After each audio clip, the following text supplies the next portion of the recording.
Alors, plutôt si on nous avait dit, Oui. dans la canicule de l'été, que nous serions cet hiver au beau milieu d'une crise énergétique, est-ce que nous l'aurions cru ? Personnellement, j'aurais pu un peu le croire, mais qui aurait Moi pu non. prédire que nous serions à craindre les coupures de courant, à compter les degrés dans nos appartements et les augmentations sur notre facture d'électricité, à scruter fébrilement l'application EcoWatt, qui aurait pu prédire que nous deviendrions incollables sur la liste des centrales nucléaires en maintenance et que les entreprises seraient réduites à couper dans les productions. Si on nous avait dit que l'avantage économique et écologique d'une électricité abondante et décarbonée serait saccagé, nous aurions probablement ri. Nous n'avions pour la plupart aucune conscience du travail, de la stratégie qu'avait nécessité la construction d'une souveraineté énergétique française.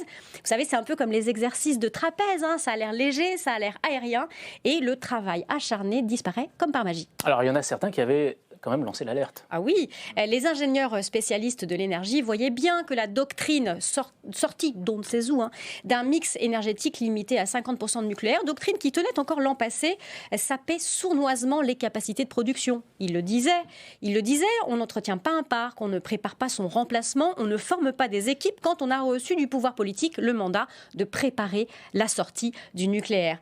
D'autres expliquaient dans le désert aussi que la décarbonation de l'économie passait par l'électrification des usages et donc par une hausse des besoins de production. L'automobile, l'industrie, tout ça devait devenir électrique.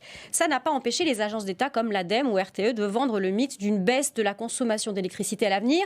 Tous ceux qui s'en inquiétaient ont été traités de fous, de nucléaristes, de capitalistes avides de gabegie. Personne ne les a écoutés. Alors, il y en a d'autres qui avaient alerté aussi sur le développement des énergies renouvelables. Et oui, non pilotables, soumises à la météo, qui pouvaient se douter qu'il faudrait combler les creux de production.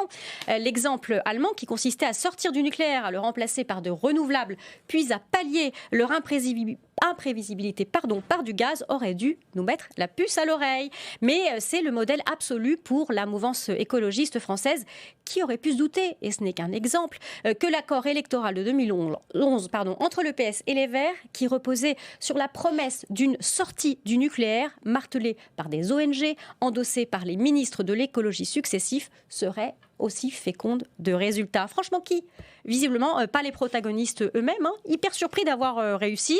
Tous aujourd'hui en train de se disculper. Un grand c'est pas nous général. Courage. Fuyons nos responsabilités. Les politiques publiques provoquent souvent des effets longtemps après les décisions.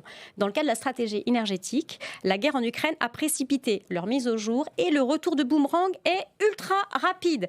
Il n'y a aucune satisfaction à pouvoir dire « on vous avait prévenu ». Simplement une grande colère.